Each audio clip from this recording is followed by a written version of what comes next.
Morning and welcome back to Good Morning Tobago right here on Tobago Updates. Guys, this morning we continue our conversations by chatting virtually with Dr. Denise Tsoiafatt-Angus, and we have a number of things that we'll be discussing this morning, but we'll start off with her opinions on this present administration at the central government's first 100 days in office. We're going to get some opinions from her as the political leader of the IDA and former assemblyman. Good morning, Dr. Angus, and welcome. Good morning, Shenell. Good morning to the people of Tobago and wherever you're listening from. Excellent. And It's always a pleasure to sit and chat with you. Even though we are constrained to chatting virtually this morning, as I said in my intro, there's a lot for us to touch on this morning. Hopefully, time permits us. But first of all, we start off with some of your views on this government's first 100 days. it has been a bitter pill to swallow. I always believe in giving people the opportunity to, show themselves, express themselves. And this government started out in a way that was quite disappointing and frustrating. It's frustrating. I think to the point of the recent decision by the Prime Minister, I think that was the straw that should break any camel's back, especially to Begonians, because we are being dragged into something that does not benefit us, and we may get the shortest end of the stick in all of this. And we have to speak up. We have to speak up. We're not hearing our leaders, whether it is the minority leader or the chief secretary. We're not hearing our leaders pronounce on what Tobago's stance is or should be, and how we're going to go forward with this. Because I want to put in there that whilst the Prime Minister speaks about affording Trump uh, facilities to come into Trinidad, remember it is Trinidad and Tobago, and therefore he could very well decide, or she could very well decide, that Tobago should also have a base. When are we going to speak up and say what we think um, about Tobago and our position here? I mean, we've been talking to people around the island, and there's a small segment that believe that the Prime Minister is doing right, and all of that. But there are majority of Tobagonians who are really concerned, because they feel the financial constraints right now. The economy is collapsing, and anytime you say war, that gets worse. Okay, so people are very concerned out there, and they're looking for leadership. They're looking to hear what does the administration say, but mom is the code And why do you on both think sides. we've had this level of silence from this current administration with this new UNC government at the central government level compared to if it was a PNM government that was in the central government? Well, clearly, I mean, whilst they continue to say they're not aligned, all of these instances show that they are aligned. And that is a challenge we keep having with these Tobago parties. Either one is aligned to the PNM and they can't talk, or the other one is aligned to the UNC and they cannot talk. Now is the time we need leadership. We are going forward for autonomy, right? We say we want greater autonomy. Autonomy doesn't come with silence. It becomes a slogan. You cannot say, okay, when we get autonomy, we are going to speak. This is a practice run. We are being threatened here too. This is a practice run. We're not being threatened by Trump, but we are being threatened by the Prime Minister's statements and how Tobago may be dragged into it. So we have to stand and state our position in Tobago. Excuse me. And let the world know where Tobago stands in all of this. It may very well save us if it comes down to truly a war. Right, and even as it pertains to the U.S. naval ships that are now in the Caribbean, if there is that collaboration between the central government and the THA, we would want to assume that the THA has had that conversation with the central government as it pertains to Trinidad and Tobago's stand. Do you think that the THA should have a separate opinion and put it out there in the public for Tobagonians? Absolutely. We are the Tobago House of Assembly, yes, with autonomy, with some level of autonomy. You cannot stay silent on this issue no matter how much you talk to the Prime Minister. You cannot stay silent. Tobago must have a position, and a position that is heard. It's either you agree with the Prime Minister and what you're putting in place for the people of Tobago because you agree, or you don't agree and what you're putting in place for the people of Tobago because you don't agree. Okay? But you cannot stay silent on this issue. This is not what autonomy is about. And this is where the idea keeps advocating for constitutional reform, because you cannot have one person, right, or one cabinet, and there's questions as to whether the cabinet is on board with this. Because we've heard very first the foreign affairs minister say, we're not in that. And then the prime minister comes out and said, we clearly in that. So, you know, so you just have that one person deciding that they're going to put us in the pathway of war. That is not acceptable level of democracy. This is 2025. It is not an acceptable level of democracy. We have to that constitution so that anything like this happening, any sitting prime minister must go to the parliament and also um, must have conversations with our CARICOM brothers and sisters. Else, if we are prepared to throw CARICOM to the wind, then we become pawns in this game of chess owned by Trump. Understood. And I'm glad that you touched on the CARICOM situation. We saw a situation where the former Prime Minister, Dr. Keith Rowley, came out recently and gave his opinions on why it is dangerous to side with the United States as opposed to the relationship that has been built with CARICOM over the years. Why is it important, for us in Tobago to understand the type of strength that we get from our connection with CARICOM? Well, you can't stand alone. Nobody stands alone in war. There are international people, superpowers who are deciding where they're going to align their support. And many of them seem to be now aligning with Venezuela. So you cannot just pull yourself away from our Caribbean brothers and sisters. There's way more inside of there, because what you then have is what we call a rules based order. There is strength in numbers, and therefore, when those decisions are made, everybody's prepared to back those decisions. And if you don't have that, then you have bullies that go after the weak. Right now, USA does not like the policies of Maduro and Venezuela. So they're going in because they don't like those policies. What happens at a point when they may not like Trinidad and Tobago policies? Then what? Do they then come into our space like they did in Grenada? There are huge implications for all of this. And therefore, we should not take it lightly, this separation from our CARICOM borders, from brothers and sisters. And I ask you, who do we trade with? We don't only trade with the US, we trade with our CARICOM brothers and sisters. Is that going to affect the relationship in terms of trade in the aftermath of this, or even in the midst of it?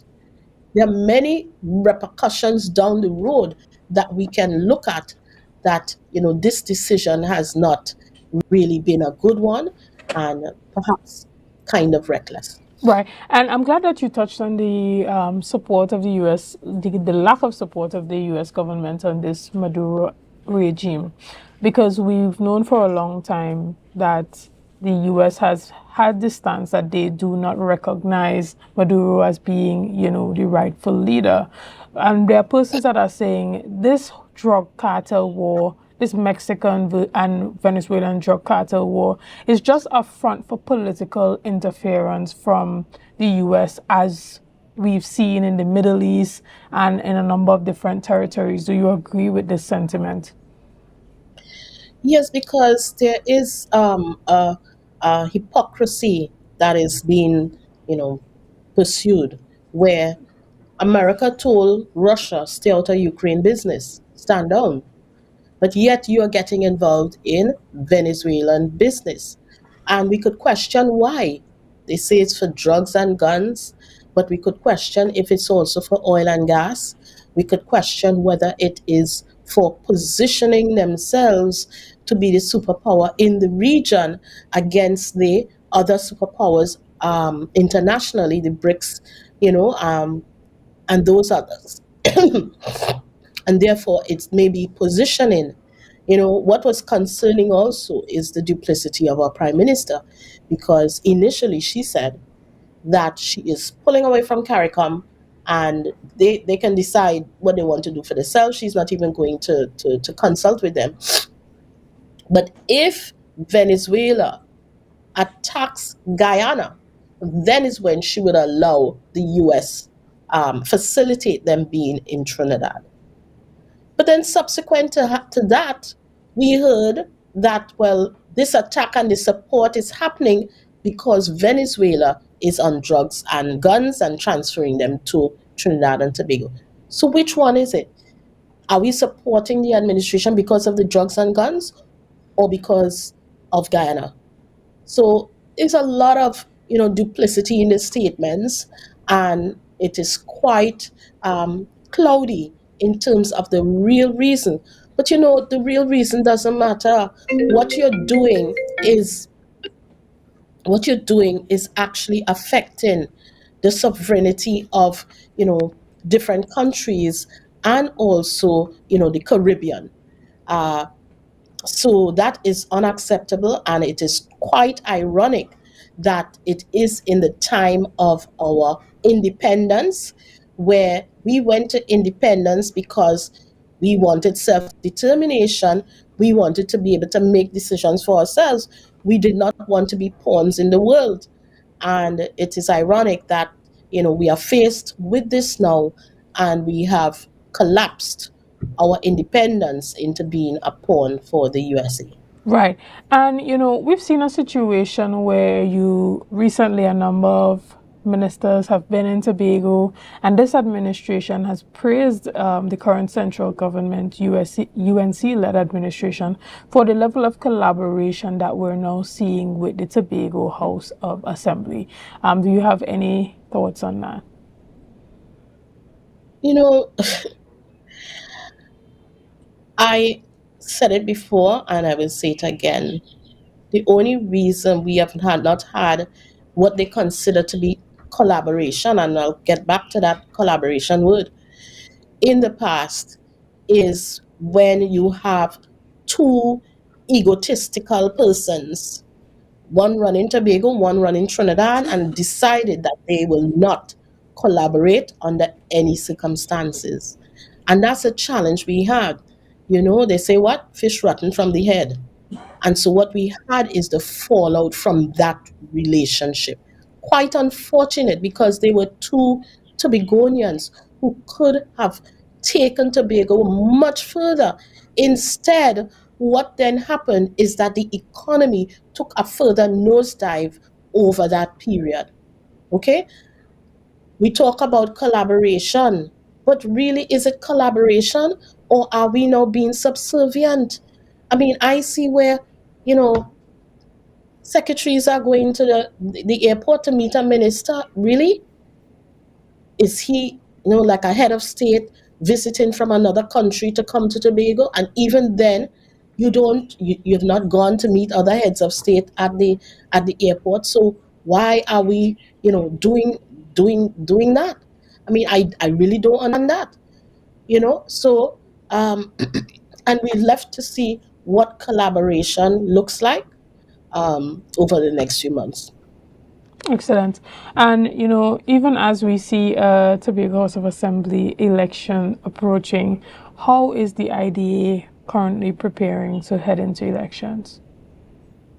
The idea is preparing to head into the election. We are doing very well in terms of our preparation. Our preparation takes a wide variety of activities, and we are pursuing them step by step. Excellent. And how soon can we see a call for um, candidates from the party? Well, as soon as we see the other parties call for candidates, I think it's only the PNM has called for candidates to date. So, yeah, Okay. Well, I'm guessing you are following and leading on that initiative. that's Let's talk what a we are bit doing our work. about some of the key issues and concerns that the IDA is going into this election to address. Well, the key issues would be the pain the people feeling. Okay, women cannot put food on the table for their children, and they're being left to do things to put food on the table that they would not otherwise do. Many of them feel ashamed that they have to do that.